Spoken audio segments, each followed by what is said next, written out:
Bonjour, bonjour, bienvenue à tous les youtubeurs et toutes les lumières qui sont là pour continuer à découvrir notre cours en miracle. Nous en sommes à la fin du chapitre 27, page 628. Nous allons lire la dernière section de ce chapitre, comme je le dis, qui est une des sections voilà, primordiales du texte. C'est la section 8, le héros du rêve, et on enchaînera avec le début du chapitre 28. Voilà, voilà, c'est parti. Alors faites attention avant de commencer à tous là. Faites attention à ne pas rouvrir vos micros quand vous avez des portables et que vous savez que vous risquez, je ne sais pas, moi je ne vais jamais sur Zoom sur le portable, je fais toujours là, donc j'imagine que c'est tactile et qu'on risque. Alors, faites attention de ne pas, voilà, que d'un seul coup il y ait le son, machin, de ne pas trépatouiller, de pas, ok, c'est agréable pour personne comme d'un seul coup ça arsène et qu'il y a un son très fort qui arrive. Allez, c'est parti. Chapitre 27, dont le titre est La guérison du rêve, page 628, section 8, le héros du rêve. Le corps est la figure centrale dans le rêve du monde. Il n'y a pas de rêve sans lui, pas plus qu'il n'existe, ce corps, sans le rêve dans lequel il agit comme s'il était une personne qui peut être vue et crue. Il prend la place centrale dans chaque rêve, dont l'histoire raconte comment il a été fait par d'autres corps, nos parents illusoires, et comment il est né dans le monde, à l'extérieur du corps, comment il vit un petit moment et puis meurt pour être uni dans la poussière à d'autres corps mourants comme lui. Pendant le court temps qui lui est alloué pour vivre, il cherche d'autres corps comme amis ou ennemis. Sa sécurité à ce corps est son principal souci. Et, tiens, il suffit que je le dise, il y a un micro qui s'est ouvert. Hop, allez. Donc, bon, de toute façon, ça va le faire parce que c'est la résistance de l'ego qui ne veut pas entendre certains trucs. Donc, je relis. Sa sécurité à ce corps est son principal souci, et son bien-être est la règle qui le guide.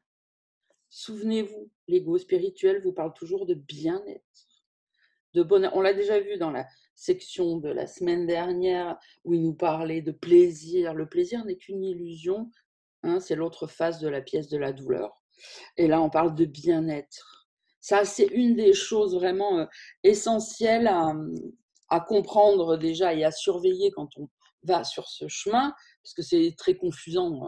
On peut très vite croire que c'est bon, que c'est la paix, que c'est la joie, et que voilà. Déjà, souvenez-vous que tant qu'on n'a pas fait une expérience vraiment d'éveil qui nous a sortis du monde, on ne sait pas ce que c'est que la paix, la joie, l'amour, le bonheur, tous ces jolis trucs. L'ego ici en a fait une imitation, et si on n'a pas de quoi comparer, ce qui a l'air de sembler être la plus grande paix, la plus grande joie, et qui ne sont que des illusions, on peut s'y tromper. Donc déjà, et donc si on fait attention au bien-être, si on se pose des questions, on va le voir souvent en fait que ce qu'on cherche, c'est être bien, même dans notre pratique. Combien de fois, hein, je le signale sur le groupe quand vous venez faire vos posts, parce qu'a priori, vous cherchez bien sûr à repérer vos projections, à les pardonner, etc. Mais regardez souvent comme c'est tordu pour être bien. C'est pas pour s'éveiller, c'est pas pour donner au Saint-Esprit, c'est pas pour défaire, c'est pas pour se souvenir que c'est une illusion. C'est je veux essayer de pardonner, donc on utilise le pardon comme la magie. Abracadabra, je vais être bien. Ah oui, mais quand c'est pas le bon but, ça marche pas. Et puis en plus, c'est dommage, on perd du temps. Donc là, il nous dit bien, on cherche la sécurité, on cherche le bien-être dans l'illusion. On continue. Et il enchaîne en nous disant, et bien sûr, ce corps essaie de rechercher le plaisir et d'éviter bien sûr les choses qui le blesseraient. Par-dessus tout, il essaie de s'enseigner que ses douleurs et ses joies sont différentes et distinguables. Voilà, bah, ça rejoint un petit peu ce que je viens de dire et encore une fois, ça a déjà été précisé dans la section précédente. Heu, il essaie de s'enseigner que ses douleurs et ses joies sont différentes et distinguables. Mais regardez ce qu'il nous dit sous cette phrase. Oui, tu essayes de faire ça, mais c'est faux. Le plaisir et la douleur, ça vient de la même pièce, de toute façon. Le plaisir conduira à la douleur et après la douleur, il peut y avoir du plaisir ou voire la douleur peut aussi amener au plaisir. Parce que ce sont 2 illusions.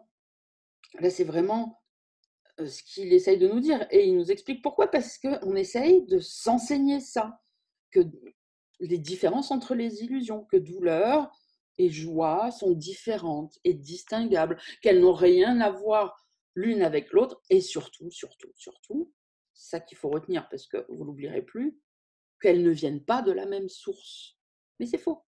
Quand on se souvient de la source, bon, bah, du coup, on peut plus se faire avoir par le mot ou la définition qu'on a mis derrière ou les émotions associées que nous envoie l'ego qui ne viennent que confirmer euh, bah, la définition qu'on a de ce mot-là, en fait. Hein. Ok, on continue. Le rêve du monde prend de nombreuses formes parce que le corps cherche à prouver de maintes façons qu'il est autonome et qu'il est réel. Il met sur lui des choses qu'il a achetées avec des petits disques de métal ou avec des bandes de papier que le monde proclame précieux et réels. Il travaille pour les obtenir, ces petits disques de métal ou ces bandes de papier. Il travaille pour les obtenir, faisant des choses insensées. Puis il les jette pour des choses insensées dont il n'a pas besoin et qu'il ne veut même pas. Il engage d'autres corps afin qu'ils le protègent et qu'ils amassent davantage de choses insensées dont il pourra dire qu'elles lui appartiennent. Il cherche autour de lui des corps particuliers qui puissent partager son rêve. Parfois, il rêve qu'il est un conquérant de corps plus faible que lui. Mais dans certaines phases du rêve, il est l'esclave de corps qui voudraient le blesser et le torturer. Bref, j'ai envie de dire, le roman feuilleton des aventures du corps, du moment de la naissance jusqu'à mourir, est le thème de chaque rêve que le monde a jamais fait. Le héros de ce rêve ne le changera jamais, ni son but. Bien que le rêve même prenne de nombreuses formes et semble montrer une grande variété de lieux et d'événements dans lesquels son héros se retrouve, le rêve a pourtant un seul but, enseigner de maintes façons. Cette unique leçon, il essaie de l'enseigner encore et encore et encore, qu'il est cause et non effet, c'est-à-dire qu'il est victime d'un monde qu'il n'a pas fabriqué et non qu'il est le rêveur du rêve, en fait. Hein. Et toi, tu l'es, en effet, et tu ne peux pas en être la cause. Ainsi, tu n'es pas le rêveur, mais le rêve. Et ainsi, tu vas errant vainement parmi les lieux et les événements qu'il combine. Que ce soit tout ce que le corps fait est vrai, bon, c'est pas très bien, voilà, semble vrai, a l'air vrai, car ce n'est qu'une figure dans un rêve. Mais qui réagit à des figures dans un rêve, à moins de les voir comme si elles étaient réelles, ces figures. À l'instant où il les voit telles qu'elles sont, ces fameuses figures, encore une fois, c'est-à-dire des illusions, alors elles n'ont plus d'effet sur lui, parce qu'il comprend que c'est lui qui leur a donné leurs effets en les causant et en les faisant paraître réels. Bon, on a souvent eu cette discussion où je vous ai dit, souvenez-vous, ce sont des petits bonhommes de pâte à modeler que vous avez fabriqués, où vous avez donné tout ce que vous ne vouliez pas,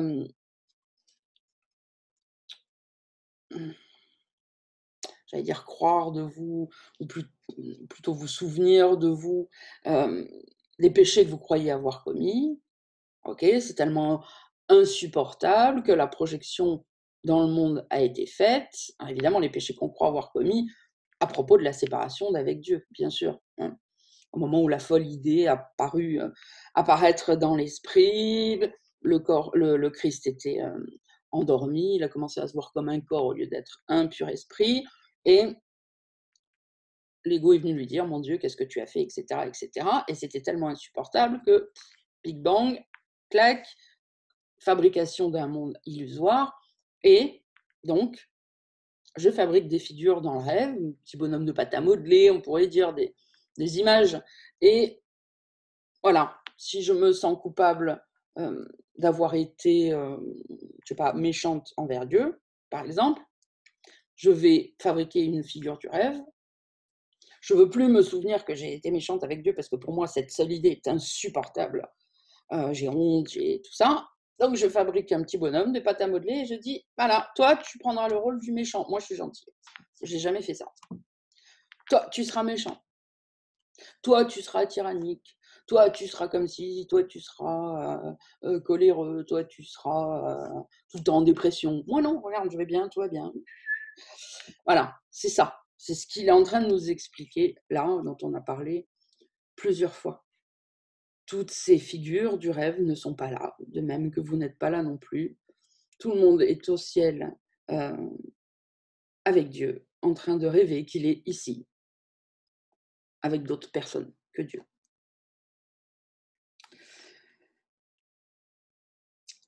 Donc, le paragraphe 5 qui suit commence par une très belle question que vous devez penser. D'abord, vous pouvez stabiloter cette phrase, moi j'ai déjà stabiloté 1000 fois, toute la fin de ces chapitres.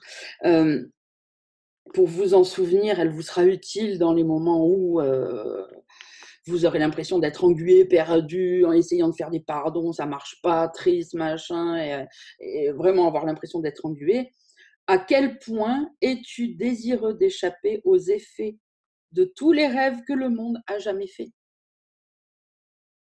Parce que là, si on fait le pardon pour une mauvaise raison, pour trouver le bien-être, pour améliorer son rêve, pour reprendre le contrôle, pour blablabla, si on se pose cette question, déjà on va voir ça, on va voir le mécanisme automatique qu'on est en train de suivre sans s'en être trop rendu compte, sans en avoir trop conscience. Et puis ça remet tout en place tout de suite. À quel point tu es désireux d'échapper aux effets de tous les rêves que le monde a jamais faits. Est-ce ton souhait de ne laisser aucun rêve t'apparaître comme la cause de ce que tu fais? C'est-à-dire d'être victime et de dire: «Ah ben, c'est parce qu'il y a telle situation qui se présente à moi que je réagis comme ça. Je n'y suis pour rien». OK? Donc, est-ce que ton souhait de ne laisser aucun rêve est-ce ton souhait, pardon, de ne laisser aucun rêve t'apparaître comme la cause de ce que tu fais? Alors regardons simplement le commencement du rêve. Car la partie que tu vois, le monde, n'est que la seconde partie, dont la cause du monde réside dans la première partie, celle qu'on ne voit pas. Il n'en est pas un en dormant et en rêvant dans le monde qui se souvienne de son attaque contre lui-même. Celle-là aussi, en jaune.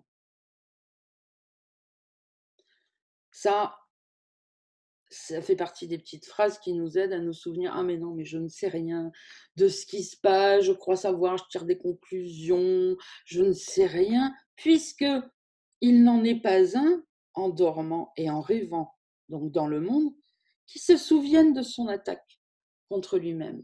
C'est ça dont il faut se souvenir, c'est ça qui nous aide à faire le pardon, à se souvenir qu'il n'y a personne d'autre que nous, et cetera. Parce qu'on ne s'en souvient pas. Nul ne croit qu'il y eut réellement un temps où il ne connaissait rien du corps et où il n'aurait jamais pu concevoir, même dans son esprit, que ce monde fût réel. Vous savez, c'est vraiment, ce passage me fait penser à 2 choses. Pour essayer de se souvenir de cet enseignement dans ces quelques phrases, il y a toujours pareil, dans l'illusion, tout est symbole, donc si on les utilise bien, ça peut nous aider. Bah, voyez comme on ne se souvient pas du tout de notre petite enfance, tous. Ou alors de temps en temps, on a un flash, quoi. Et encore des fois, on se méfie parce que moi, je me souviens que pendant des années, j'avais raconté, bon, mes parents m'avaient eu à 40 ans, mes deux sœurs aînées, comme je l'ai déjà dit, ont 12 et 15 ans de plus que moi. Donc, j'étais la petite dernière. Et puis, je me souviens que, je ne sais plus, quand j'étais jeune adulte, peut-être, je disais, ah oui, mais moi, j'ai pas des souvenirs, mais un flash de l'anniversaire de mes 1 an, machin. Puis, je décrivais deux, trois trucs et tout. Et ma mère, mes sœurs ou mon père, je sais plus, me disaient: mais non, OK». C'est vrai que moi, je me souviens très tôt par rapport à d'autres, c'est-à-dire que j'ai des souvenirs à partir de l'âge de 5 6 ans, et cetera. Elle me dit: «Mais 1 an, mais non, mais laisse tomber, c'est impossible que tu t'en souviennes». Et alors moi, je donnais les détails: «Oui, mais si, parce que je me souviens de la bougie comme ça, le truc comme ça», je sais plus. Et et un jour, ma mère m'a sorti l'album photo et m'a dit: «Regarde, tu te souviens de la photo?» Parce qu'évidemment, à l'époque, on faisait plein de photos, on faisait des albums.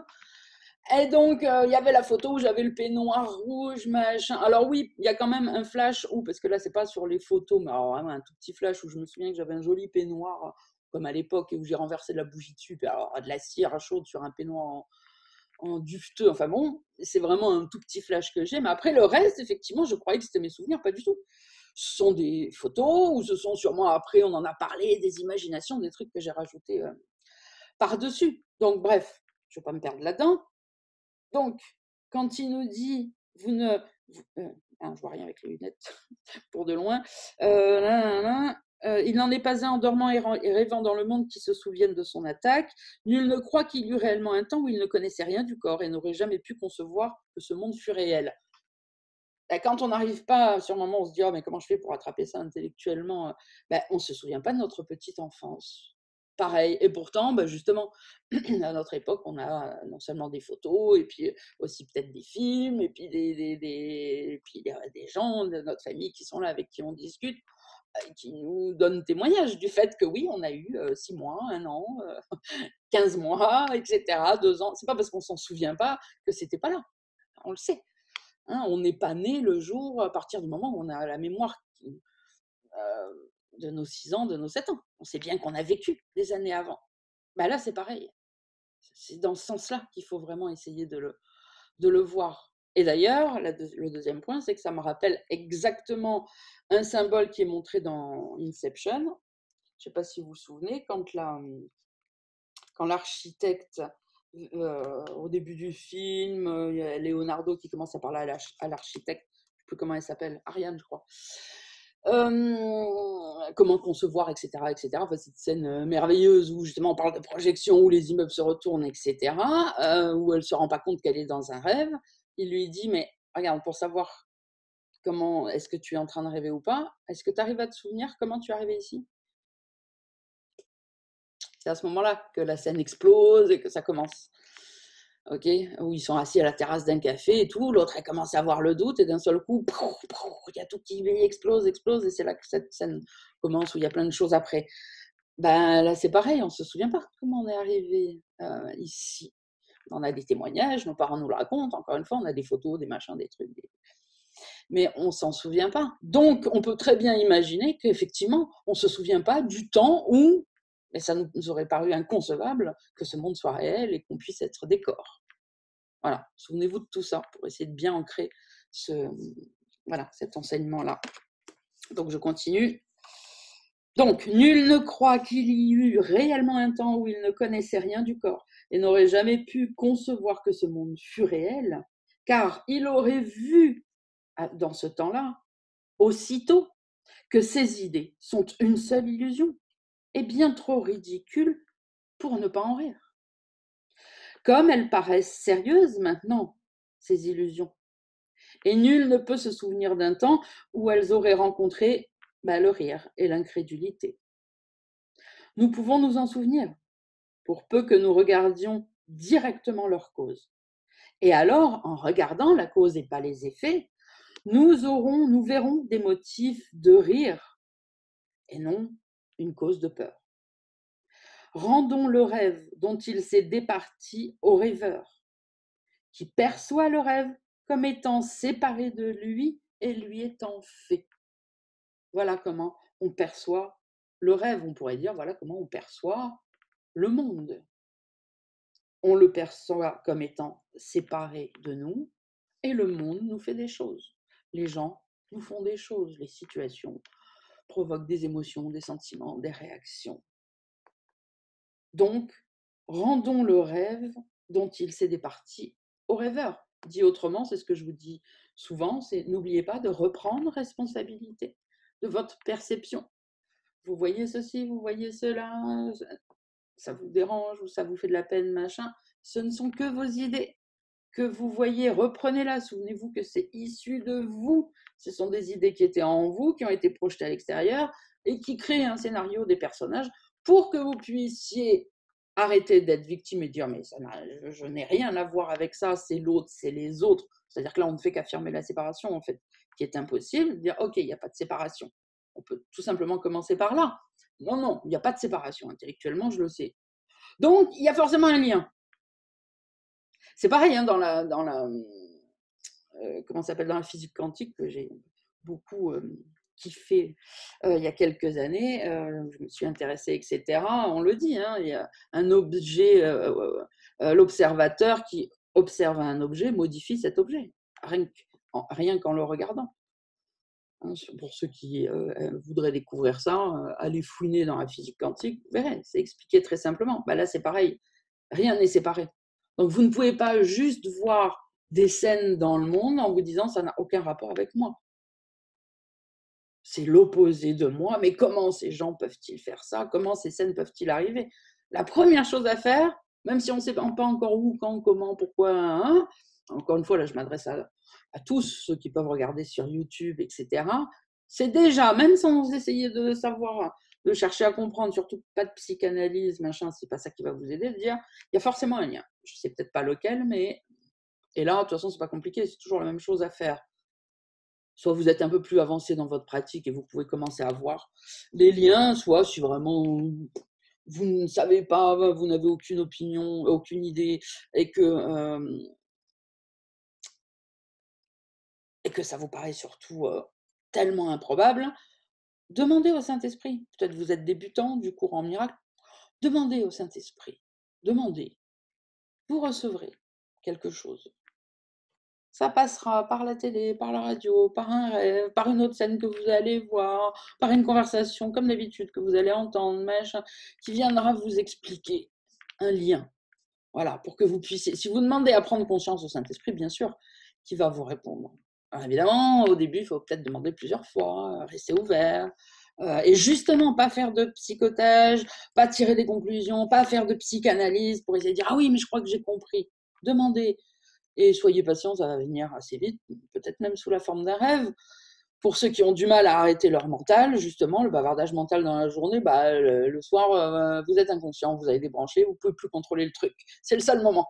Donc le Saint-Esprit peut en profiter pour venir vous donner des enseignements parce que vous êtes pas en train d'essayer de contrôler avec vos pensées. Vous dormez. Voilà. Donc les rêves de la nuit, voilà, sont tout à fait un bon matériel, un bon matériau pour pouvoir recevoir ce genre d'enseignement quand on n'arrive pas à faire stop là dans la journée. Donc, rendons le rêve dont il s'est départi au rêveur. C'est la première chose, c'est la base. Le rêveur qui perçoit le rêve comme étant séparé de lui et lui étant fait. Dans l'éternité où tout est un, s'est glissée une minuscule et folle idée de laquelle le Fils de Dieu ne s'est pas souvenu de rien. Celle-là aussi, un coup de stabilo.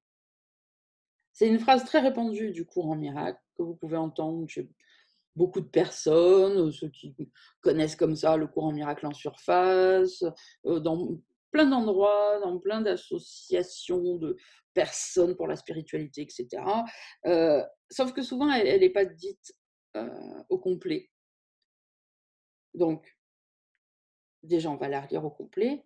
Dans l'éternité où tout est un, s'est glissée une minuscule et folle idée, de laquelle le Fils de Dieu ne s'est pas souvenu de rien.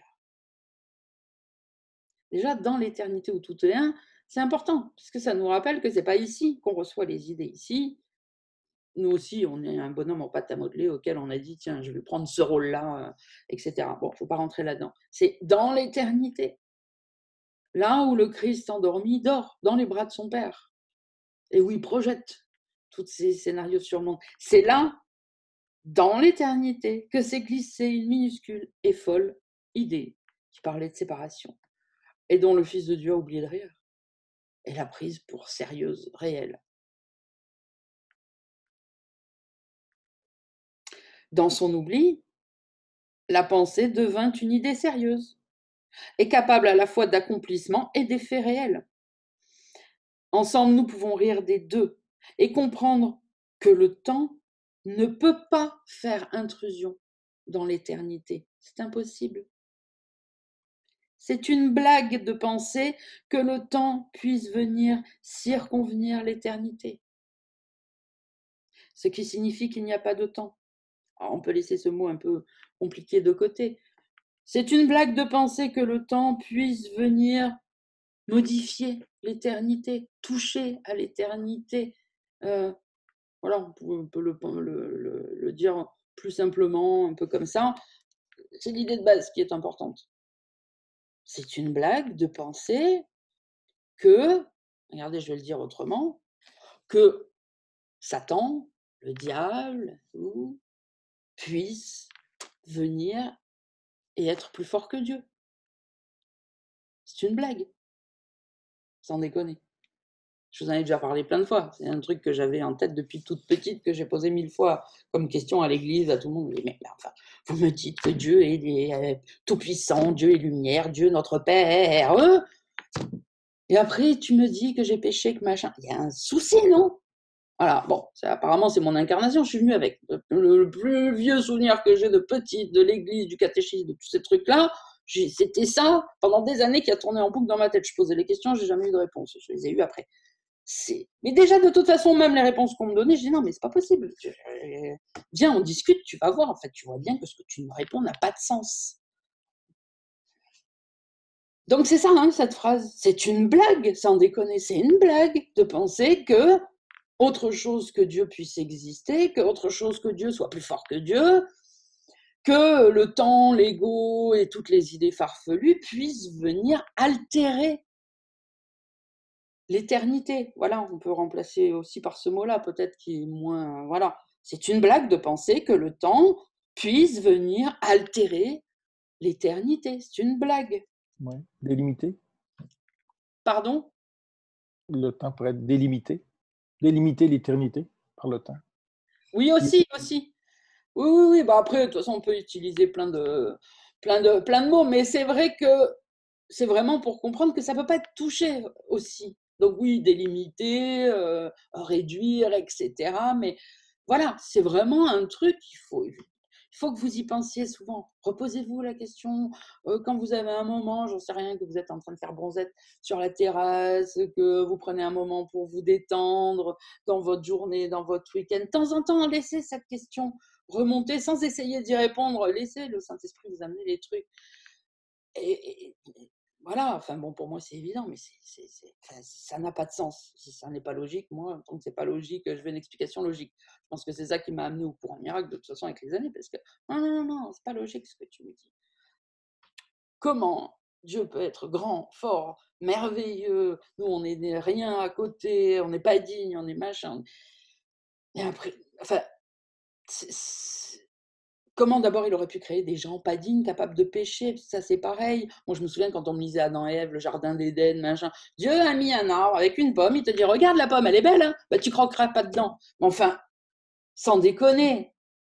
Moi, quand j'imaginais, évidemment, ça, quand on me le racontait, tout de suite, je me disais mais pour faire ça, Dieu doit être con et Dieu n'est pas con. Donc il y a un problème. Parce qu'il faut être quand même très con pour faire ça, ou très méchant. Ah, c'est vraiment la tentation. Enfin voilà quoi, demande à un enfant, viens, mets ton gamin de 4 ans sur un canapé avec un bol rempli de bonbons et dis-lui maintenant tu vas rester 1 heure devant et tu vas pas taper dedans. Mais c'est méchant. C'est impossible. Ces histoires ne peuvent pas. Voilà, ce Dieu-là n'est pas Dieu, c'est l'ego, oui.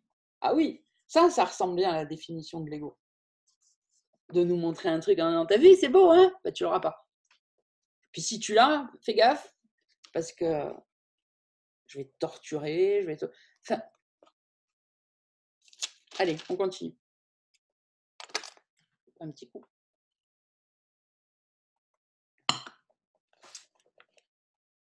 Une intemporalité dans laquelle le temps est rendu réel. Une partie de Dieu qui peut s'attaquer elle-même. Un frère séparé comme ennemi. Un esprit au-dedans d'un corps sont toutes des formes de circularité dont la fin débute en son commencement, finissant à sa cause. Le monde que tu vois dépeint exactement ce que tu pensais avoir fait. Donc là aussi, hop, un petit coup de stabilo. Le monde que tu vois dépeint exactement ce que tu pensais avoir fait. Le monde que tu vois est le reflet de tous les péchés que tu crois avoir commis, dont tu as voulu te débarrasser parce que c'est insupportable, et tu l'as projeté à l'extérieur en disant voilà, c'est les autres qui font ces trucs-là. Il y a d'autres personnes qui font ces trucs-là. On marche dans notre esprit inconscient, là. Quand vous vous levez le matin, que vous vaquez, voilà, vous allez travailler, vous occuper de vos enfants, vous sortez, vous allez faire vos courses. C'est pareil, moi, c'est un truc que j'ai fait régulièrement. Ce sont plein de petites phrases comme ça que j'essayais de me redire régulièrement. Comme je vous ai dit la dernière fois, des fois, quand j'allais prendre la voiture et que je roulais à un moment, je me disais, oh là là, mais ça a l'air tellement vrai, mais non, pourtant, c'est pas vrai, Saint-Esprit, aide-moi. Hein. Et là, vous pouvez vous dire, mais je marche dans mon inconscient. Hein. Je marche dans mon esprit faux, pas juste, bien sûr. Je marche dans mon esprit faux. Donc, c'est inconscient. Et ça, tout ce que je vois, c'est toutes les croyances que j'entretiens, qui sont mises en scène devant moi, pour que je puisse en prendre conscience et les guérir par mon pardon, en me pardonnant d'avoir cru tout ça, en le donnant au Saint-Esprit, pour qu'il efface, pour qu'il efface, pour qu'il efface. Je vous dis, soyez attentive de votre monde, de votre royaume illusoire, et vous saurez ce que vous croyez. Que ça soit dans le monde, à la télé, machin, c'est pareil, hein, il y a pas de différence, hein. Parce que là aussi, l'esprit dit: «Oui, mais c'est plus vrai, en vrai, là, quand je touche les gens qu'à la télé». C'est pareil, hein. Tout est faux, ce sont des illusions, donc ça n'a aucune importance. Ça peut marcher très bien même, je sais pas, imaginons qu'il y a quelqu'un qui soit en train de m'écouter, qui soit handicapé, qui soit alité ou malade et qui soit alité et qui ne peut plus sortir, c'est fini, personne dépendante qui ne peut plus sortir de chez elle, qui peut peut-être même pas se lever et cetera, elle va me dire: «Mais comment je pourrais faire ça?» Lis un livre, écoute la radio, allume la télé, écoute ce que les gens te disent peut-être quand ils viennent te voir ou même s'il y a personne qui vient te voir une fois de temps en temps, voilà. Tu restes pas seul allongé comme ça, tu vas regarder des émissions de télé, tu vas écouter la radio, tu vas bouquiner peut-être, ou d'autres choses, peu importe. Observe! Qu'est-ce qui se passe? Même si tu lis un livre, tu dis: «Ah tiens, je vais prendre ce bouquin» et puis, après, 15 jours après, tu dis: «Ah ben non, tiens, je vais changer, je vais pas prendre un roman, je vais plutôt prendre ça et puis je vais prendre un autre bouquin qui va parler, j'en sais rien, d'histoire». Là, les scénarios, les schémas peuvent se voir aussi, parce que tu peux prendre, j'en sais rien, une histoire sur un temps de notre histoire de France ou même étranger, où il se passe certaines choses, et comme par hasard, tu vas dire, ah mais dans le bouquin, le roman que j'ai lu, bah, c'était la même chose avec des années d'écart, mais là aussi, il était question bah, je sais pas, de tromperie entre époux peut-être, de vengeance, de machin. Voilà, tu vas être face à ton esprit, partout. Il y a pas besoin forcément de rencontrer des gens et d'aller forcément dehors. Regarde tout ce qui se passe. De quoi tu es témoin? Hein, parce qu'on a l'impression comme ça, c'est ce qu'il nous dit, d'être témoin et de pas donc demande-toi de quoi tu es témoin à chaque fois que tu allumes la télé, à chaque fois que tu écoutes la radio, à chaque fois que tu sors ou que tu entends des gens, que tu attrapes un bout de conversation comme ça, parce que peut-être que pour certains, bah, vous êtes souvent dehors, souvent au travail, souvent entouré de plein de gens. C'est pareil, ça change rien. Il n'y a pas de meilleures conditions, hein, enlevez-vous ça de la tête, que vous soyez enfermé ou que vous soyez en contact avec des gens. De toute façon, il se passe des choses. Il y a des pensées dans votre esprit. Vous lisez, je vous dis, vous faites ceci, vous faites cela. Observez, vous voulez savoir quelles sont les bases, les plus gros trucs qu'il y a dans votre esprit. C'est le moyen de le découvrir et de pouvoir commencer à faire des pardons à ce niveau-là. Et après, vous verrez comme ça va se transformer. comme les bouquins que vous allez prendre d'un seul coup, ils vont parler d'un autre sujet, d'un autre thème, comme les stations de radio que vous allez écouter d'un seul coup, hop, c'est pareil. La conversation qui parlait, j'en sais rien, de guerre, eh ben, vous avez ouvert le bouton au moment où c'était fini, et hop, et vous allez entendre des gens qui parlent de Jésus, comme j'ai déjà dit plein de fois à certains d'entre vous quand on a nos discussions. Moi, il ne se passe pas un jour sans que j'entende pas parler de Jésus, Jésus, Jésus, Jésus, Jésus. Que ça soit dans les émissions politiques, à la radio, que ça soit pour le glorifier ou pour se moquer en disant oui, bien sûr, Jésus a existé, machin, peu importe, ou pour l'utiliser comme un symbole pour parler de quelque chose. Je veux dire, n'importe quel truc que je regarde, que j'écoute, ou n'importe quelle personne que je croise, peu importe les niveaux sociaux, peu importe si c'est culturel, si c'est des conneries, si c'est... J'entends tout le temps Jésus, Jésus, Jésus, Jésus, Jésus. Et même le Saint-Esprit, c'est un mot qu'on utilise moins, que la société utilise moins, mais même ça, je l'entends de plus en plus constamment. On me dit la dernière fois, c'était quoi? Je suis tombée sur c'était il n'y a pas longtemps, hein, le dernier que je me souviens, il y en a peut-être eu d'autres avant, mais j'ai zappé, je suis tombée sur l'émission de Zemmour et Nolo, là, sur Paris Première, je crois, je sais plus, bon, bref. Et alors, il y a plein qui vont dire, oh, Nolo, c'est comme Marine Le Pen, racisme, machin, je sais pas quoi, bon. Et de temps en temps, j'aime bien écouter parce qu'il y a des philosophes qui viennent, ça m'intéresse, enfin, bon, bref. Il parlait de Jésus. Ah, évidemment, il parle souvent de De Gaulle, machin, mais il parlait de Jésus. Mais pareil, il y en a un qui l'a utilisé pour donner un sens à sa logique. Mais voilà, il n'y a pas qu'en allant dans les émissions religieuses qu'on parle de Jésus. Regardez ce qu'il y a dans votre esprit. Il n'y a pas d'émissions religieuses, il n'y a pas d'émissions de politique, il n'y a pas... Voilà. Le monde que tu vois dépeint exactement ce que tu penses avoir fait. Donc, à chaque fois que tu vois un monde où tu dis oh mais ça devrait pas être comme ça, il devrait pas y avoir la guerre, mais les gens sont fous, mais machin, mais trucs, le monde que tu vois dépeint exactement ce que tu pensais avoir fait. Tu penses avoir fait la guerre à Dieu. Tu penses être complètement folle et être séparée de Dieu. Tu penses, reprends tous les termes que tu emploies pour parler des gens de la société, les mêmes. Et souviens-toi que bah, c'est faux. Parce que la séparation ne peut pas se produire. Donc, tu vas devoir te pardonner de croire que tu es folle, de croire que tu as péché, de croire que tu as fait la guerre à Dieu et que tu en subis les conséquences maintenant et que c'est que le début, tu vas souffrir encore plus. Voilà. C'est simple, en fait.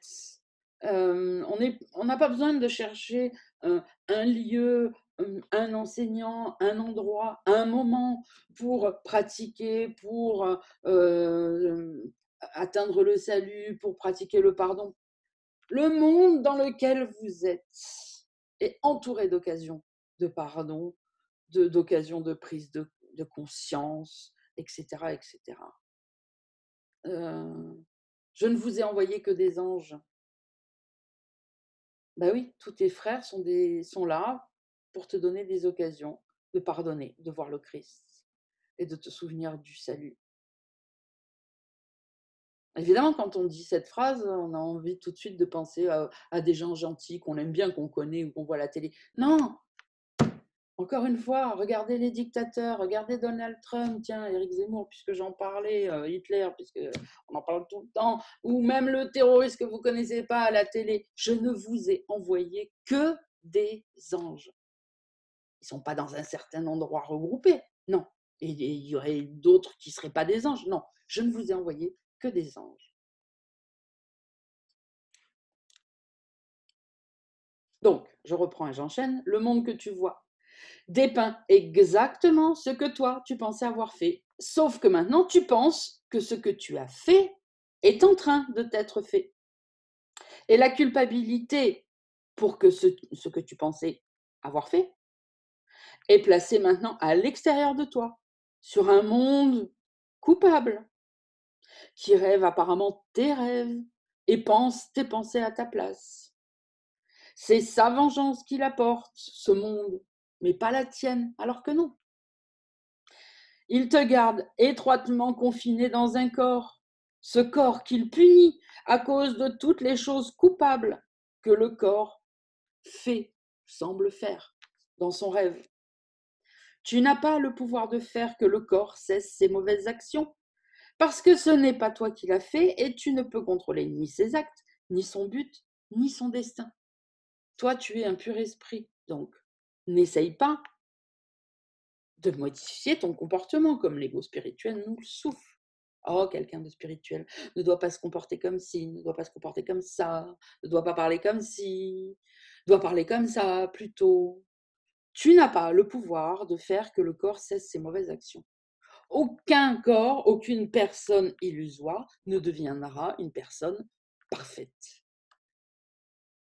Même les personnes qu'on peut imaginer, qui étaient très élevées, comme, l'abbé Pierre, les saints qu'on peut connaître, sainte Thérèse, hein, bon, enfin bon, et cetera. Prenez le premier qui vous vient. Heu, Mère Teresa, voilà, sœur Emmanuelle, enfin bon, il y en a plein, ont forcément eu des moments où ils se sont mis en colère, où ils ont été tristes, ou tiens, il y a pas longtemps, il y a quelques semaines, je me souviens, ça tournait en boucle, on voyait la vidéo du pape, qu'il y a une nana qui essayait de tenir la main et qui s'est énervée parce qu'elle voulait pas lui lâcher la main, nanana. Et après il est venu faire un mea culpa en disant: «Bah oui, bah voyez, moi aussi, je fais des erreurs, je suis désolé». Mais sur le moment, voilà, il avait un bain de foule et tout, et il y avait une asiatique, je pense, si je me souviens bien, bon, qui lui prenait la main, qui devait lui parler, et puis lui, il avançait, puis elle voulait pas le lâcher. Au bout d'un moment, ça l'a agacé. Voilà. Bah, on ne tire pas la conclusion. Ça ne veut pas dire pour autant que ce mec est complètement à côté de la plaque, machin. On n'en sait rien. Vous n'êtes pas dans son esprit. Mais tu ne peux pas faire que le corps cesse ses mauvaises actions. Tu ne peux pas. Arrêtez de vouloir devenir parfait au niveau de l'illusion. Vous êtes déjà parfait au niveau de l'esprit. Essayez plutôt de retrouver ça. L'illusion disparaîtra quand vous vous souviendrez de la perfection de votre esprit. Et le corps, vous n'en tiendrez plus compte. Le personnage, vous n'en tiendrez plus compte. Et évidemment qu'il se modifiera aussi, parce que forcément, on agit en fonction de ce qu'on pense. Donc si les pensées changent, les automatismes de comportement changeront aussi. Mais tu ne peux pas faire que le corps devienne sain. Vous ne pouvez pas faire que le personnage devienne sain. Encore trop souvent, je découvre ça dans les journées d'éveil, dans les retraites, dans les machins, dans les trucs, à force de gratter, de parler, de machin, hein, que vous voulez être sain dans le monde. Vous voulez l'ego spirituel, en fait. C'est une erreur. Ça vous fait perdre votre temps autant que, je vais vous dire, ça vous amènera pas plus vite au salut que d'aller faire la teuf à Ibiza pendant une semaine. On va choisir aller faire la teuf à Ibiza pendant une semaine, hein. De toute façon, ce sera le même résultat, donc autant kiffer, moi j'ai envie de dire, hein. Ça sert à rien. Vous n'irez pas plus vite, vous trouverez pas plus vite le salut, parce qu'au lieu de faire la teuf à Ibiza pendant une semaine en mini-jupe et en sautant partout, ça ira pas plus vite si vous allez dans une église et que vous mettez à genoux, évidemment, pas en faisant pas pour le bon but. C'est pareil, ça mènera au même résultat.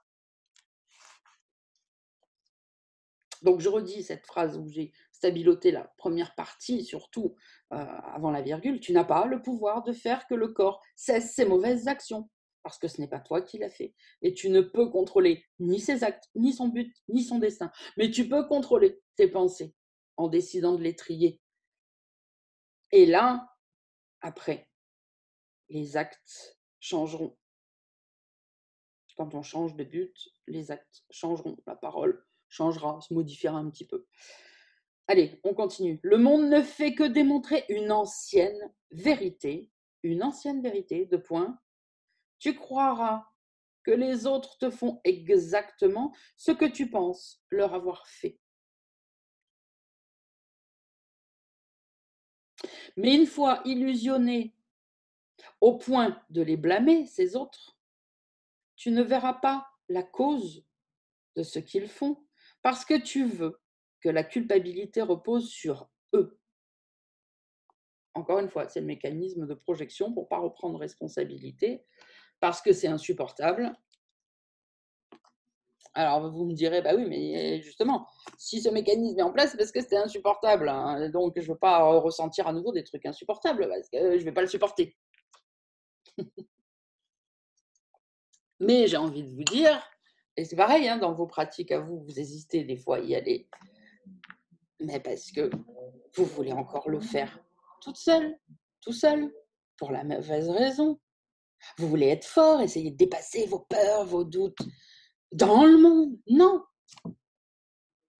Laisse l'insupportable revenir et regarde-le avec le Saint-Esprit. Avec le Saint-Esprit dans ton esprit, avec Jésus. Enfin, je dis le Saint-Esprit puisque quand on parle de pardon, on parle plus de Saint-Esprit sur le groupe. Avec le Saint-Esprit, si tu veux bien laisser tes émotions remonter pour les regarder avec le Saint-Esprit et vite, vite, vite, vite lui donner, eh bien, ce qui était insupportable ne le sera plus. C'est devenu insupportable parce que ça n'a pas été regardé avec le Saint-Esprit, que ça a grossi, que c'est devenu énorme et qu'au bout d'un moment, il a fallu partir en courant et faire un blackout et faire une projection, etc. Mais si tu le regardes avec le Saint-Esprit, ben, le miracle va arriver, non? Le Saint-Esprit va te rappeler que c'est pas vrai, il s'est rien passé, c'est une illusion et donc ça va disparaître et donc le soulagement revient et voilà.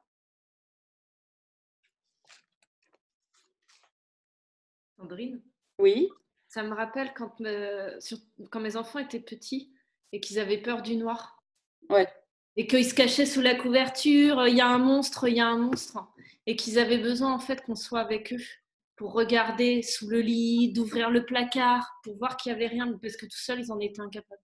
exactement. C'est parfait, c'est exactement. Et d'ailleurs, je crois que ça, ils en parlent dans la trilogie. C'est exactement ça. Si vous allez, pour tous ceux qui ont des enfants, dans la chambre des enfants qui ont peur, pour leur dire mais non, il n'y a pas de monstre et que vous repartez, ils vont continuer à avoir peur. Par contre, si vous faites ce qu'a dit Solène, si vous prenez un moment pour aller déjà leur dire que non, il n'y a pas de monstre, ça c'est sûr, mais que vous allez regarder sous le lit ensemble, que vous allez ouvrir la porte du placard ensemble, que vous allez soulever le rideau ensemble, eh ben, là, il va être rassuré. Parce qu'il aura vu, voilà. De toute façon, c'est ça. Regarde tes illusions avec le Saint-Esprit pour constater qu'il n'y a rien là, comme avec les monstres. Ouvre la porte de placard, allume la lumière, parce que c'était noir. Ce qui te faisait peur, c'est noir, et du coup, c'est ton imagination. Oh, c'est noir, je ne sais pas ce qu'il y a derrière, donc mon imagination, des monstres, des machins, des trucs. Ce n'est que ça. Hein. Et nous, à une autre échelle que celle des enfants, en fait. Hein, mais c'est exactement ça.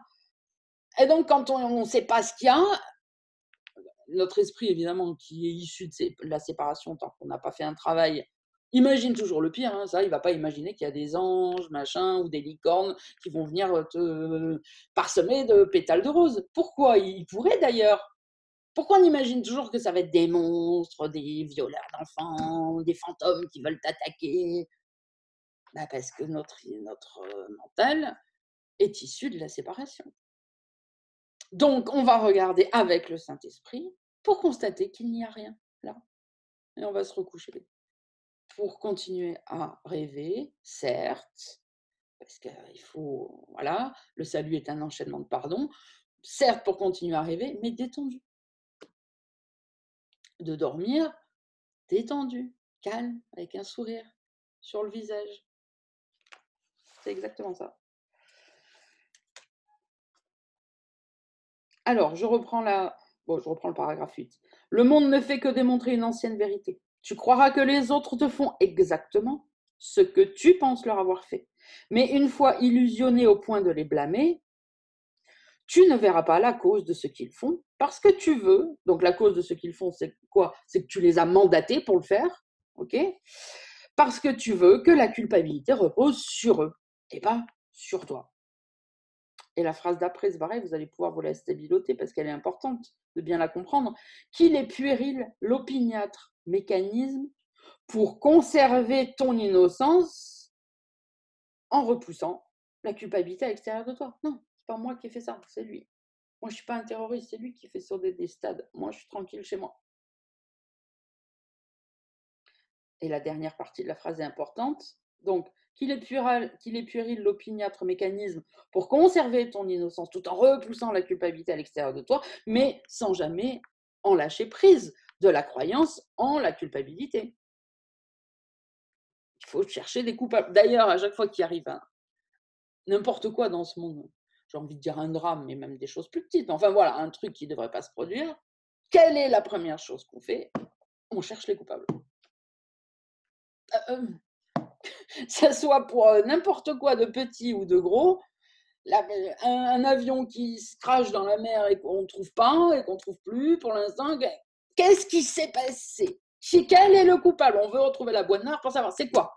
C'est une défaillance humaine, c'est technique, c'est qui qu'on va accuser? C'est le pilote? C'est l'avion? C'est la compagnie? C'est qui? Le monde entier ne cherche que ça, des coupables, constamment. Et donc on est constamment là-dedans. Qu'il est puéril, l'opiniâtre mécanisme pour conserver ton innocence en repoussant la culpabilité à l'extérieur de toi, mais sans jamais en lâcher prise de cette culpabilité. Et il n'est pas facile, forcément, de percevoir la blague quand tout autour de toi, tes yeux contemplent ces lourdes conséquences. À quoi? À la croyance en la culpabilité. Mais évidemment, sans leur cause qui est anodine, l'ego. C'est ça que signifie cette phrase. Alors, je la relis d'un seul coup. Il n'est pas facile de percevoir la blague quand tout autour de toi, tes yeux contemplent ces lourdes conséquences, mais sans leur cause anodine. Ça, c'est quand on reste branché sur les effets. C'est il n'est pas facile de percevoir la blague quand tout autour de toi, tes yeux contemplent ces lourdes conséquences. Un avion qui se crache, par exemple, hein, on reprend cet exemple-là. Mais sans leur cause anodine. La cause anodine, c'est la croyance en la séparation. C'est la séparation qui est anodine. C'est la cause de la séparation qui est anodine, l'ego. C'est ça qu'on doit pardonner. Hein, ce truc que vous commencez à faire dans le groupe, mais à ramer pendant 1 an pour vous faire écrire les pardons au complet, que même combien de fois je l'ai expliqué, puis 3 jours après, quand je dis non, t'as pas écrit le truc au complet, vous veniez me dire ah bon, mais quoi, explique-moi, je me souviens plus, alors qu'on en a parlé plein de fois, parce qu'il y a un mécanisme de défense, mais non, d'accord, je suis triste a priori parce qu'il y a un avion qui s'est écrasé et que évidemment j'avais quelqu'un dedans, un pote, machin. Donc, je commence par pardonner mon émotion, mon sentiment, je pardonne et j'essaye surtout de stopper le blablabla, mais j'oublie pas à la fin, une fois que ça va un peu mieux, que je suis détendue, d'aller pardonner la cause. C'est la cause qui est anodine. Quand on rigole, c'est de la cause, pas des effets. C'est pas un avion s'est crashé, mort de rire. Et j'en ai vu souvent faire ça, croyant bien faire, bien sûr, en essayant de forcer. Non, c'est pas drôle un avion qui s'écrase. C'est pas drôle un enfant de 2 ans qui se fait violer. Ce dont on doit rire, c'est de la cause qui provoque tout ça. C'est ça la folle idée à laquelle le Fils de Dieu a oublié de rire. C'est pas les effets. Les effets, ils sont pas drôles du tout. Et d'ailleurs, il continue, sans la cause, alors les effets semblent sérieux et tristes. Un enfant s'est fait violer, 500 personnes sont mortes dans un tremblement de terre, etc. Or, ils ne font que suivre. Donc, sans la cause, ces effets de la cause semblent sérieux et tristes. Or, les effets ne font que suivre quoi? La cause. C'est bien leur cause, l'ego, qui, elle, ne suit rien du tout et qui n'est qu'une blague. Il ne suit rien du tout. Pourquoi? Alors, je vais le redire parce qu'en plus, j'en ai parlé il n'y a pas longtemps à quelqu'un qui ça fait-il, je ne sais plus qui. L'ego n'a pas de créateur, n'a pas de père. Ça me rappelle dans un dessin animé ou je sais pas quoi, un jour qu'on avait vu, où vous n'aviez pas compris, je vous avais expliqué parce que le personnage disait ah, mais t'es triste parce que t'as pas de papa. Je sais plus ce que c'était. Bref, l'ego n'a pas de créateur, puisque c'est une hallucination qui a surgi, qui n'existe pas. C'était dans Hook. Ah oui, merci. Ouais, ça y est, je me souviens. Oui, oui. C'est la petite, à un moment donné, qui dit justement au capitaine Crochet, ah, mais t'es triste, t'es méchant parce que t'as pas de papa. Effectivement, et là, si on le regarde en symbolisant, en voyant que Hook symbolise l'ego, c'est ça. Ben, bien sûr, la pensée de séparation n'a pas de père, n'a pas une terre pour ou pouvoir planter ses racines pour s'ancrer. C'est pour ça qu'on peut la balayer comme ça. Nous, notre esprit a été créé par Dieu. On a une terre fertile avec des racines tous ensemble. Ça ne pourra jamais être défait. Mais l'ego n'a rien, n'a pas de chape, n'a pas de terre, n'a rien. Donc c'est comme une plume au vent, on souffle dessus et ça s'envole. Il n'y a rien qui pour ancrer, il n'y a rien pour stabiliser. Et c'est ça qu'il nous dit dans cette phrase-là. C'est leur cause qui ne suit rien du tout. Elle est issue de rien, de nulle part, de néant. Elle n'a pas de racine, elle n'a rien. Et c'est cette cause-là qui n'est qu'une blague. Hein, on en revient, hein, mais comment ça, Dieu est tout-puissant et alors quelque chose d'autre que Dieu serait plus puissant que lui? C'est pas possible. Réfléchissez 2 minutes, c'est impossible. Si vous croyez que autre chose que Dieu peut être plus puissant que lui, alors vous ne croyez pas en Dieu. En tout cas, pas à notre Père créateur. Vous pouvez utiliser ce mot, mais vous y mettez une autre référence derrière. Donc, on continue, paragraphe 9. Avec un rire doux, le Saint-Esprit perçoit la cause et ne regarde pas les effets. Allez hop, là aussi, un petit coup de stabilo. Avec un rire doux, le Saint-Esprit perçoit la cause et ne regarde pas les effets. Comment pourrait-il corriger ton erreur autrement? Toi qui es passé entièrement sur la cause et qui ne regarde que les effets. Et donc, il t'enjoint, ce Saint-Esprit, de lui porter chaque terrible effet. Et voilà, les enfants qui meurent, les terroristes, les avions qui se crachent, etc., les huissiers qui mettent les gens dehors, etc. Le Saint-Esprit t'enjoint de lui porter chaque terrible effet de cette cause afin que, ensemble, vous regardiez sa sotte cause et que tu en ris un moment avec lui. Ben oui.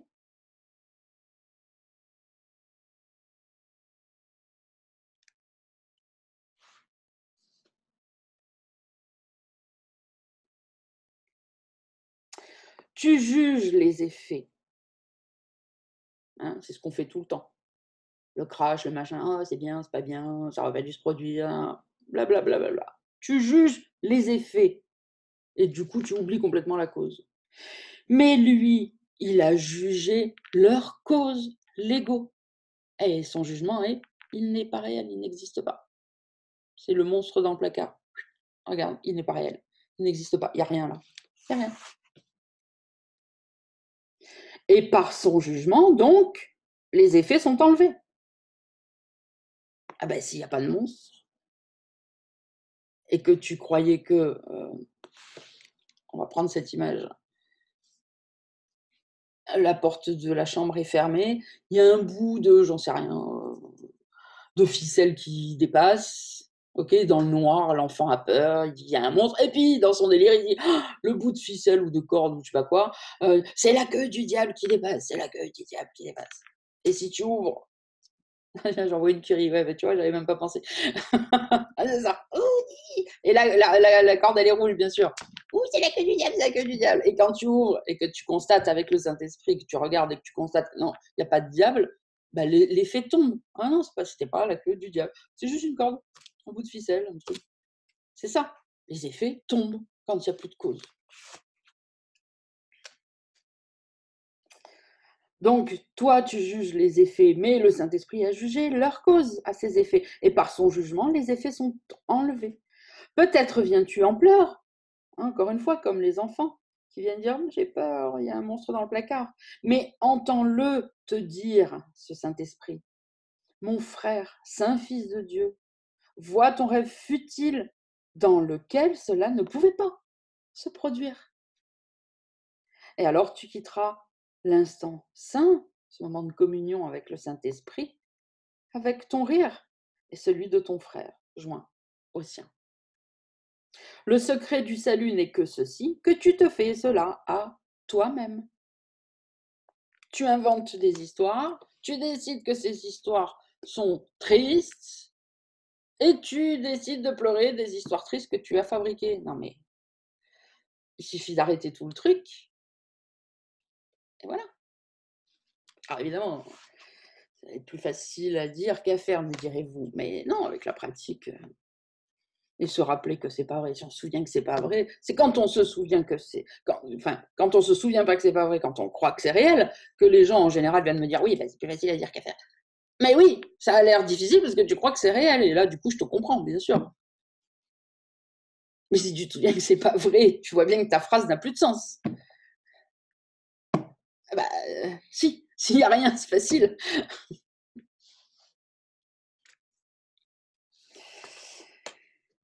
Le secret du salut n'est que ceci, que tu te fais cela à toi-même.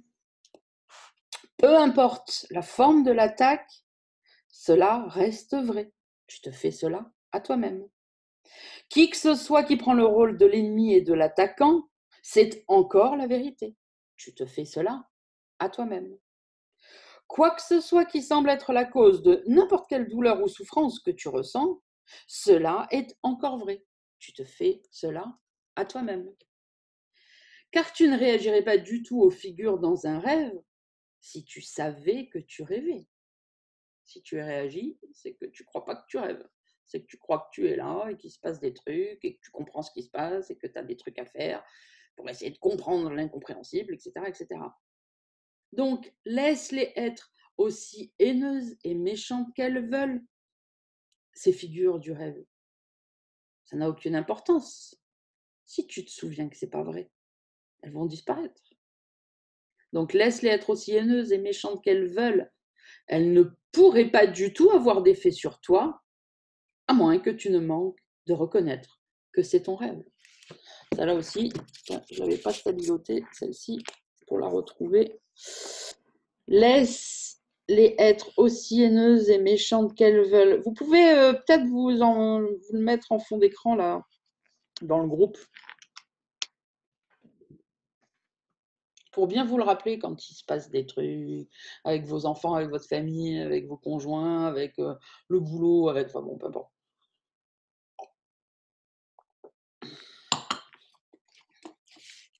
Laisse-les être aussi haineuses et méchantes qu'elles veulent.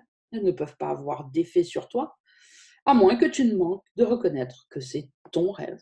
Donc la seule chose que tu as à faire dans ces moments-là, c'est de te souvenir que c'est ton rêve, que c'est toi qui as mandaté les images en leur disant toi, tu vas tenir tel rôle, toi, tu vas dire ça, toi, tu vas être comme ça, toi, tu vas me faire des reproches, toi, tu vas m'emmerder, toi, tu vas machin, toi, tu vas truc. Et se souvenir, ah mais non, mais c'est moi qui ai fait ça, ah mais non, mais ça m'intéresse plus, tiens, Saint-Esprit, je te rends tous mes personnages, tous les scénarios, je m'en fous, j'en veux plus.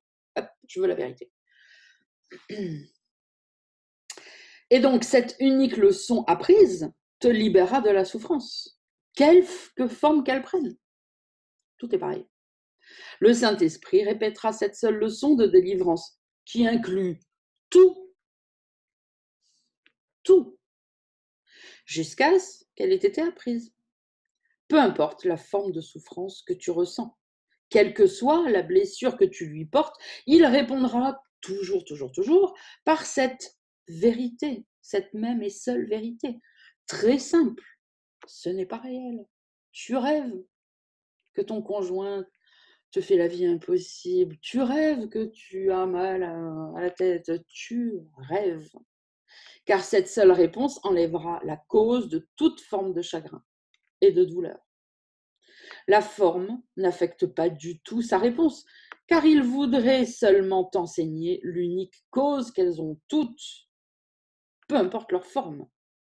Et tu comprendras, alors que les miracles reflètent ce simple énoncé, j'ai fait cette chose, j'ai fait cette situation, j'ai fabriqué ce monde, c'est moi qui ai mis en scène les personnages et la scène dans laquelle j'ai l'impression d'être maintenant, où on est en train de se chamailler dans mes familles. J'ai fait cette chose.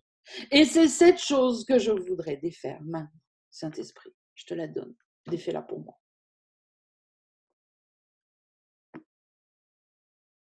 Porte donc toute forme de souffrance à celui qui connaît que chaque forme de souffrance est comme les autres, ni plus ni moins. Il ne voit pas, lui, de différence où il n'en existe pas. Et il t'enseignera comment chacune de tes souffrances est causée. Aucune n'a une cause différente de toutes les autres. Et elles sont tout aussi facilement défaites par une seule leçon véritablement apprise. Le salut est un secret que tu n'as caché qu'à toi-même.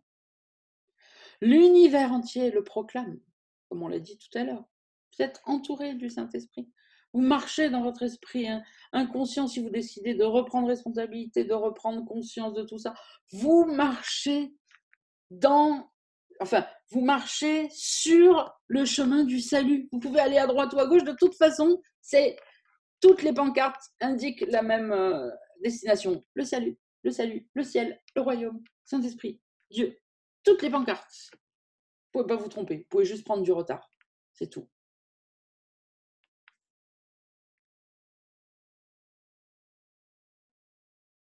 Le salut est un secret que tu n'as caché qu'à toi-même. L'univers le proclame. Or, à ces témoins, tu ne prêtes aucune attention, aux témoins du salut. D'ailleurs, c'est pareil, vous voyez que, bon, en ce moment, depuis quelques jours, il y en a quelques-uns qui font des rêves, là, peut-être que ça va continuer d'ailleurs, c'est un moyen de communication, et c'est rigolo parce que, c'est rigolo, façon de parler, parce que je sais, moi, je faisais pareil avant, vous n'arrivez pas du tout à voir les symboles dans les rêves pour certains, vous y arrivez bien pour voir les symboles des rêves des autres, mais alors, quand c'est pour soi, dans tous les cas, allez, le symbole que vous arrivez à voir, le témoin que vous allez arriver à voir tout de suite, c'est la tristesse, la joie, la douleur, pardon, pas la joie, la tristesse, la douleur, le désappointement, le doute, la non-compréhension. Ah ça vient tout de suite, ça, il n'y a pas de problème. Mais parce qu'en fait, vous n'êtes pas non plus, dans une manière automatique, en train de chercher à voir la vérité partout, le Saint-Esprit partout. Ah, j'ai reçu ce rêve. Où est la vérité dans ce rêve? Non, vous cherchez à voir qu'est-ce qui ne va pas. Qu'est-ce que j'ai encore fait de mal qu'on est en train de me montrer? Bien sûr qu'on va voir aussi les croyances inconscientes et qu'elles sont révélées. Mais la différence, encore une fois, c'est que vous essayez de les chercher, ces croyances inconscientes, pour une autre raison que moi. Et c'est pour ça que souvent il y a des... De temps en temps, il y a des entre nous. Moins maintenant, parce que le groupe est restreint, ça c'est pur. Mais c'est que vous cherchez à les voir pour vous sentir coupable. Alors que moi, je cherche à les voir pour les donner au Saint-Esprit et s'en débarrasser. Vous cherchez à les voir pour savoir qu'est-ce que j'ai fait de mal. Vous cherchez où vous avez péché, pour essayer de donner votre péché réel, donc, au Saint-Esprit. Et là, c'est mort. Alors que moi, je laisse venir, parce que je dis, chouette, ça remonte. Ok, regarde, t'as vu à quel point ton comportement est con, t'as vu ce que t'as dit, à quel point c'était petit, mesquin, nanana. Et une fois qu'on a dit ça, qu'on a bien vu pour pas mettre une couverture dessus, laisse bien remonter. Ah oui, bah oui. C'est vraiment très con de parler comme ça, c'est vraiment, tu vois, que c'est vraiment très gothique, machin. Et une fois que c'est fait, c'est, allez, tu sais quoi, maintenant on va le donner au Saint-Esprit. C'était pas vrai. Et évidemment qu'il faut quand même le regarder. Parce que l'ego spirituel te dit non, tu es saint, ne va pas regarder l'illusion puisque c'est pas vrai. Ah bah oui, mais si elle remonte, c'est que tu crois qu'elle est vraie, sinon elle pourrait pas être là. Donc ça sert à rien de faire l'autruche. Laisse remonter tout ce que tu croyais avoir fait. Toutes tes idées fausses, tout ce que tu croyais que les autres t'avaient fait. Enfin bon, etc., etc. Donc, je relis. Porte donc toute forme de souffrance à celui qui connaît que chacune est comme les autres. Il ne voit pas de différence où il n'existe pas de différence. Et il t'enseignera comment chacune est causée. L'ego, illusoire. Aucune n'a une cause différente de toutes les autres. Elles sont toutes aussi facilement défaites par une seule leçon véritablement apprise. Le salut est un secret que tu n'as caché qu'à toi-même. L'univers le proclame. Or, à ces témoins du salut, tu ne prêtes aucune attention, car ils attestent la chose que tu ne veux pas connaître. Le salut. Toi, tu veux continuer à galérer et être puni pour tes péchés, puisque tu les crois réels. Donc, tu ne veux pas connaître le salut. Toi, tu veux pas être absous comme ça, sans recevoir une pénitence avec toutes les conneries que tu as faites. D'ailleurs, c'est ce que nous enseignent. J'allais dire les religions, mais enfin bon, je vais déjà parler de la mienne, parce que les autres, je ne les connais pas assez. Mais la religion catholique, c'est ce qu'elle nous enseigne. Va te confesser, dis tout ce que tu as fait de mal, et après le curé, il va te taper sur les doigts en disant « ça va bien ». Mais, allez, comme je suis grand, je te pardonne. Et maintenant, tu vas réciter un Ave, 3 Pater, etc., pour purger ta peine. Et c'est toujours ça que vous voulez continuer à faire. Vous ne voulez pas que ça ne se soit pas produit et que vous soyez innocent tout de suite parce qu'il ne s'est rien passé. Vous voulez venir dire, regarde ce que j'ai fait, là, t'as vu, là, je suis mauvais, là, je suis pas bien, là, je suis machin, là, je suis truc, vas-y, flagelle-moi un peu, et après, si je mérite, Dieu viendra me chercher. Tant que vous ne virez pas cette vieille façon de penser, que beaucoup ont hein, ici, vous ne serez pas étudiant du courant miracle. Hein. Vous serez sur votre chemin d'ego spirituel sur lequel vous êtes depuis longtemps pour certains, un peu moins longtemps pour d'autres. Hein. Là, quand vous pensez comme ça, le reset n'est pas fait du tout, en fait.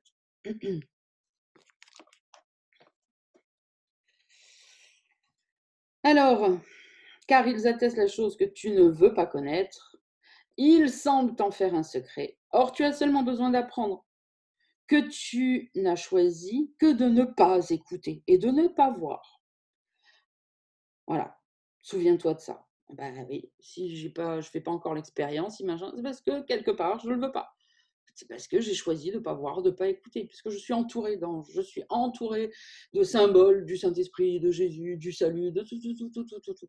À chaque fois, je prends n'importe quoi qui me passe sous la main, je vous l'explique, et à chaque fois, vous dites « Ah ouais, t'as vu tout ça là-dedans ?» Bah oui. Mais n'importe quoi, que ça soit ça, c'est pareil. Il n'y en a pas un qui est mieux, il n'y en a pas un qui est plus sain, il n'y en a pas un... Il y a des messages partout. Bon, il y a des endroits, des fois, où vous êtes un peu plus concentré, mais voilà. Allez, dernière section, et on va s'arrêter là. Mais je m'en doutais. Hein. On n'attaquerait pas le chapitre 28, parce que celui-là, il est énorme. Donc, dernière section, dernier paragraphe plutôt. Le paragraphe 13. Comme tu percevras le monde différemment, quand cela sera reconnu. Quand tu pardonnes au monde ta culpabilité, tu en es libre. Son innocence au monde n'exige pas ta culpabilité, pas plus que ta non-culpabilité ne repose sur ses péchés. Vous comprenez ce qu'il dit, puisque ce mécanisme aussi, c'est souvent ce que je vois que vous voulez faire encore. C'est-à-dire que vous voulez choisir un coupable. Qui est coupable et qui est innocent? Il faut qu'il y en ait un qui est coupable, il faut qu'il y en ait un qui soit innocent. Donc soit, et a priori c'est comme ça que ça fonctionne, par défaut j'ai envie de dire plutôt, le monde est coupable et moi je suis innocent, ok, ça c'est le truc de base. Et après, quand vous commencez à comprendre tout ce qu'on dit hein, et que vous essayez de dire « Ah ok, donc il faut que je reprenne responsabilité », donc vous, évidemment, responsabilité égale culpabilité dans votre esprit, bon, ça je l'ai déjà dit plein de fois, mais je le répète, donc non, ce sont deux mots différents, donc ils n'ont pas la même signification, sinon il n'y aurait pas deux mots différents si c'était la même chose. Donc vous voulez reprendre responsabilité, donc culpabilité, et ça, c'est ce que vous souffle l'ego spirituel en disant « Regarde, tu vois, c'est marqué, le monde est beau, le monde est merveilleux, tes frères sont saints, tout va bien. » Bah donc, vu qu'il faut toujours un coupable, puisque tu n'es pas en train de vouloir pardonner la croyance en la culpabilité, tu cherches un coupable. Bon, bah donc, il ne reste plus que toi. Si tous les autres sont innocents, il n'y a plus que toi. Bon, bah du coup, il va falloir que tu prennes le poids du monde sur tes épaules. Et ça va faire très mal. Et donc, au bout d'un moment, vous dites: «Oh bah non, non, non, je préfère encore l'autre truc et on va y aller par petites touches. Je ne peux pas supporter le poids du monde». Mais c'est ce qu'il est en train de nous dire là, hein, c'est ça. Hein. Comme tu percevras le monde différemment quand cela sera reconnu. Quand tu pardonnes au monde ta culpabilité, c'est ta culpabilité à toi que tu vois partout, quand tu vois la guerre, les désastres, etc. Alors tu en es libre. Et son innocence au monde n'exige pas ta culpabilité en échange. Il n'y a pas d'échange à faire. Il y a un truc à enlever complètement.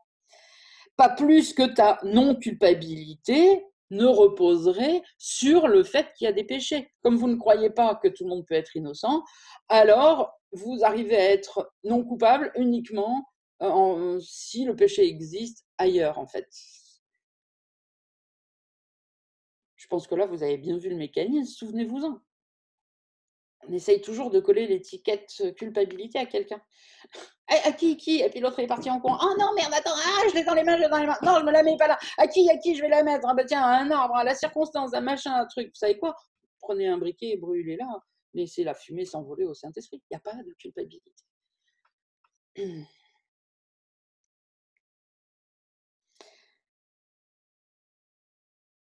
Son innocence n'exige pas ta culpabilité, pas plus que ta non-culpabilité ne repose sur les péchés du monde. Cela est l'évidence. Un secret caché à nul autre que toi. Un secret caché à nul autre que toi. Et c'est cela qui t'a maintenu séparé du monde et a gardé ton frère séparé de toi. Mais maintenant, tu as seulement besoin d'apprendre que vous êtes tous les deux innocents ou tous les deux coupables. Mais la seule chose qui est impossible, c'est que vous soyez différents l'un de l'autre, toi et ton frère. Et donc, que les deux soient vrais, c'est-à-dire que certains sont coupables et d'autres sont innocents. Impossible. Donc je relis. Maintenant, tu as seulement besoin d'apprendre que vous êtes tous les deux innocents ou coupables. La seule chose qui est impossible, c'est que vous soyez différents l'un de l'autre et que donc les deux soient vrais. Que certains soient innocents ou coupables. C'est le seul secret qu'il reste à apprendre. Et cela ne sera pas un secret que tu es guéri quand tu as appris ça. Personne n'est coupable. Ni moi, ni toi, ni le monde, puisque tout ça n'est pas réel. Tout le monde est innocent. Ça fait partie, vous pouvez trouver des tas de petits exercices sympas à faire autour de ça. Soyez créatifs. Je ne veux même pas vous donner d'exemple, j'en ai un, mais je ne veux même pas vous donner d'exemple, parce que soyez créatifs, demandez au Saint-Esprit. Définissez votre but, comme on doit faire pour toute chose. Vous pouvez vous décider de vous lever demain matin en disant, bon, allez, avec tout ce qu'on a lu hier, machin, truc, je veux me souvenir de ça, que tout le monde est innocent, que l'ego n'existe pas, que c'est un leurre, machin, que donc il n'y a que l'innocence partout. D'accord, c'est pas ce que je vois, mais je me trompe. Et Saint-Esprit, comment je peux faire ça? Envoyez cette pensée et après allez prendre votre douche, prendre votre petit déjeuner, démarrer votre journée. Vous allez avoir une idée, sûr. Puis en plus, ça sera super sympa, vous pourrez venir partager sur le groupe. Voilà, il y a des idées qui se regrouperont, qui se recouperont, d'autres non. Ou alors peut-être que certains n'auront pas reçu l'inspiration parce qu'ils ont tellement peur de ne pas la recevoir, ils se sentent tellement indignes. Eh ben, ils viendront lire sur le groupe. C'est pareil, le Saint-Esprit il passe par là aussi. Peu importe. Et essayez de prendre les premiers jours de la semaine qui viennent, là. En plus, je vous ai dit, je suis moins disponible cette semaine, jusqu'au week-end prochain. Je viendrai évidemment vous faire coucou, de toute façon, je ne peux pas m'en empêcher. Mais je ne serai pas trop disponible. Donc, profitez-en entre vous pour vous dire, cette semaine, on essaye. Bon, il y a peut-être des jours où vous ne pourrez pas, vous êtes accaparé, machin. Mais essayez, si vous pouvez y penser tous les matins, c'est bien. Si vous oubliez de temps en temps, c'est comme le livre d'exercice, pas grave. Le moment où vous y pensez, vous le reprenez. Et essayez d'être créatif là, d'être créatif, façon de parler, de demander au Saint-Esprit et de laisser le Saint-Esprit vous dire comment je pourrais faire ça en regardant, je sais pas, peut-être mes frères, en pensant ça, en machin. Bon, je dis rien. Pour essayer de vous souvenir que tout le monde est innocent. Personne n'a rien fait. Ni les autres, ni vous. Et vous pouvez même voir les situations comme des gens aussi. La situation elle-même aussi, elle est innocente, en fait. Elle n'a rien fait. Et je vous assure que vous avez passé une bien meilleure semaine que d'habitude si vous arrivez à vous souvenir de ça, parce que c'est la base, quoi. Et le monde n'est pas réel, il ne s'est rien passé, tout le monde est innocent. Et observez aussi parce que c'est sûr, il va remonter, hein, à chaque fois qu'on essaye de faire des trucs, il y a justement l'inverse qui remonte, mais c'est très bien, on va pouvoir le libérer. Observez comme votre mental, votre système de pensée, mais d'une manière automatique, dès qu'il se passe un truc, cherche le coupable. Pour les bricoles comme pour les... Voilà, bon, les gros trucs encore, vous arrivez mieux à le voir, mais regardez-le dans toutes les bricoles, machin. Ah, qu'est-ce qui s'est passé? Qui a fait ça? Puis alors après, la délation. Attends, ça me fait penser à un spectacle que j'ai vu hier de... Comment il s'appelle, une humoriste que je connaissais vaguement, mais... Caroline Vigneault, je crois, qui était une ancienne avocate en plus. Ça va, tiens, justice, culpabilité, machin.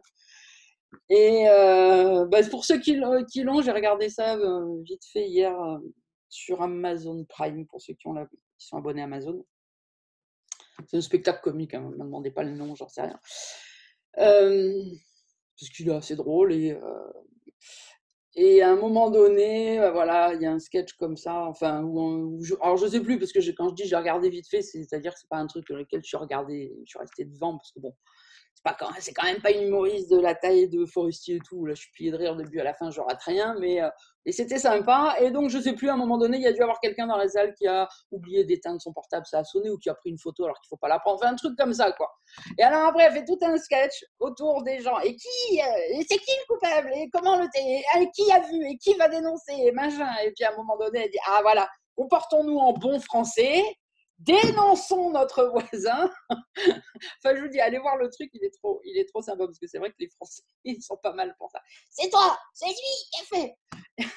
Et elle qui vient de dire après, non, pas bien, caca. On ne fait pas ça. Normalement, on aurait dû vous apprendre ça quand vous étiez petit. On ne dénonce pas sa sœur, on ne dénonce pas sa petite copine. Enfin bon, voilà, c'est un petit truc super sympa. Et voilà, donc observez comme votre système de pensée, cherche un coupable pour tout. Pourquoi la tartine est tombée côté confiture? Pourquoi là ça marche pas? Pourquoi ci? Pourquoi ça? C'est qui? C'est la faute de qui? Trouvons le coupable pour le lyncher. Voilà, c'est l'automatisme. Observez-le pour bien en être conscient.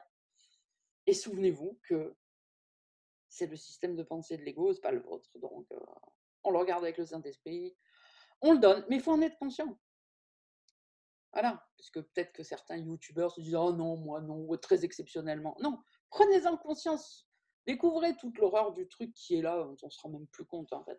Bien sûr qu'on cherche toujours un coupable. Et alors dans les grandes crises, alors là, n'en parlons pas. Et qui a tué, qui a machin, qui a truc, qui a volé, qui a volé l'orange, qui a volé, voilà, qui a tué, qui a perdu, qui a fait ça, qui a appuyé sur le bouton de la bombe atomique, qui? Mais on s'en fout de savoir qui, ce qu'on veut c'est qu'il appuie pas dessus. Sandrine, ça me rappelle Qui veut la peau de Roger Rabbit. Ah oui, ça En aussi. plus, c'était un titre de film. Ouais, qui veut la peau de Roger? Oui, c'est un vieux film. Après, je me souviens plus de l'histoire. Mais qui a volé l'orange, c'est exactement. La chanson, c'est ça, quoi. C'était Gilbert Bécaud, je crois, qui chantait ça à l'époque. Qui a volé l'orange? On s'en fout. Mais c'est le leitmotiv de nos esprits. Qui est responsable de ceci, de cela? Et ça se met en scène tout le temps. N'en parlons pas dans notre vie politique, voilà, n'importe quel pays, hein, évidemment, moi je parle de la France, mais de toute cette histoire de gilets jaunes et tout, bon, enfin il y en a eu, que ça soit ça ou autre chose, de toute façon ça a toujours été ça, c'est les gens qui est responsable? Le gouvernement, les banquiers, les machins, qui est responsable de notre misère, de notre souffrance? Mais c'est toi, c'est tes croyances, donc abandonne-les, et tu verras que tu auras droit à l'abondance que tu mérites. C'est pas Emmanuel Macron qui t'a fait ça, c'est pas le gouvernement, c'est pas ta banque, c'est pas l'huissier, c'est le scénario que tu as monté. Observe-le, prends conscience que tu as fait, tu as pensé un truc complètement débile, donne-le au Saint-Esprit, il va te montrer que oh mais non, j'ai même pas pensé à un truc débile en fait, puisque ah mais j'ai pensé à un truc débile parce que je crois que je suis l'ego. Mais non, je suis pas l'ego. Ah ben non, c'est bon. Parce que ça, vous ne faites pas ce retournement encore. Donc faites-le. Allez, haut les cœurs. Plein de bisous. À dimanche prochain pour démarrer le chapitre 28. On va continuer sur... Sylviane, tu peux commencer à lire un peu le début du chapitre 28 parce qu'on n'a pas eu le temps, mais par rapport à ta croyance en la mort et tout, là, si tu peux dans la foulée, juste les 2 premières pages. Et nous, on se lira ça dimanche prochain et nous serons le 1er mars. Je vous embrasse. Bonne semaine à tous. Bisous, bisous.